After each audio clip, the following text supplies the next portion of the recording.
Hey guys, how you going? Good? That's good. Today in this lesson, I'm going to be teaching you guys, and you're going to be learning how to go and actually draw a Bohr diagram from scratch. Because so far you've just been adding electrons or finding stuff out, you're going to learn how to draw it from scratch. Alright, so first of all, let's have a look at the first one. Starting nice and simple, we are starting with helium, the second most basic element. Alright, so at the center of every element is a nucleus. And this is what we always need to start with a Bohr diagram. So for every Bohr diagram you draw, start with a circle in the middle. Easy peasy. Alright? Now, inside our nucleus, we have two subatomic particles. We have, that's right, protons and neutrons. So again, you can cross them or dot them or color them or whatever, but I write P for protons and for neutrons. Now I've already gone ahead and worked this out for you because I'm smart, but we will eventually have to be able to work these out and then draw them. So the number of protons in a helium is 2, and the number of neutrons, not neutrons, is 2. Easy peasy. So we've done these two, we can tick them off, we can do whatever. Alright, which means the last thing we need to do is add electrons. Now, as we know, electrons fly around the nucleus, like flies buzzing around your head while you're trying to have a feed outside. Alright? So, we can't just add them onto the nucleus like that. That's not how it works. What we need to do is we need to draw valence shells, or orbits, and that way then we can just draw them in and we can say that the electrons would be about here. Alright? So, which means we draw one circle around it. It's starting to look like a target. Alright, now with these shells, there's a certain number of electrons that are allowed to be in those shells, a maximum number. So if we look over here, we have orbitals, or valence shells. So in the first one, we can only ever have 2 electrons. In the second one, we can have a maximum of 8. So 2 plus 8, which means if this one's full, it's 10. In the next one, we can have a maximum of 8 again, which means overall that's a total of 18. And then finally the fourth one, which is a bit of an advanced one, they can have 18, not 81, 18 electrons in that last shell. So, because helium only has 2 electrons, it means that it's only ever going to need that first orbital.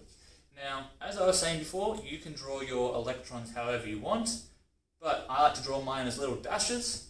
So if we draw our 2 electrons, draw one at the top, one at the bottom.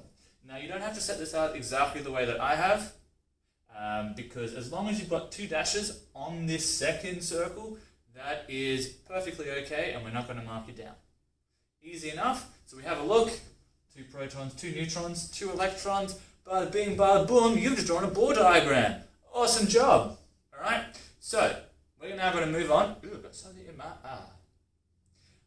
To sulfur. Now this one is a much larger atom, which means that there's going to be a lot more drawing involved with a few more steps. But first step we always do, every single Bohr diagram, we draw the nucleus. Little circle like that. Alright, and again, inside the nucleus we have our protons and our neutrons.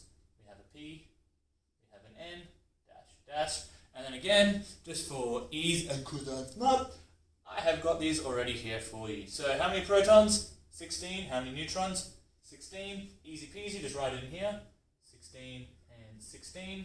Sorry if it's a bit small. Alright, so now we need to find the electrons. And as I said beforehand, electrons aren't in the nucleus. They're floating around. Woo! Having a big old dance. Alright, so we draw our first circle.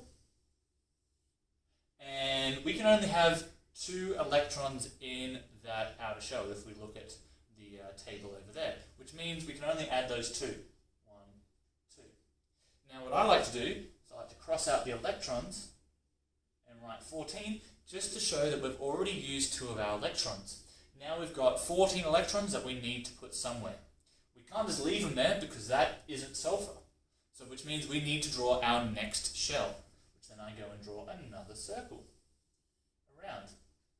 Now if you look across at the table on the other side, when it comes to orbital number 2, the maximum number that we can have in that one is 8. So since we have still more than 8, it means that it's going to be full. So we we go ahead and we add our 8.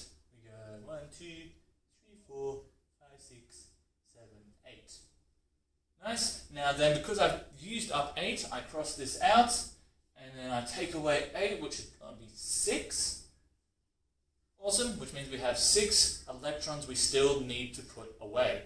Alright, which means we need to add another orbital. Woo! Alright, so we draw yet another circle around.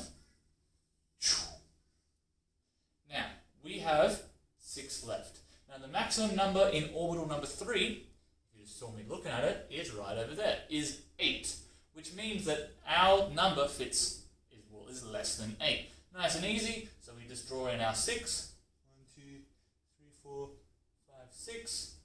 And then, I normally just cross this out to say that, yep, all done, we've used up all of our electrons. We have a look, and if someone wants to count those up, we'd be like, sweet, 16 electrons, 16 neutrons, and 16 protons. You have successfully drawn a Bohr diagram of sulfur. So again, if you're having difficulties with this, please re-watch this video, and if you don't, I'll see you in the next video.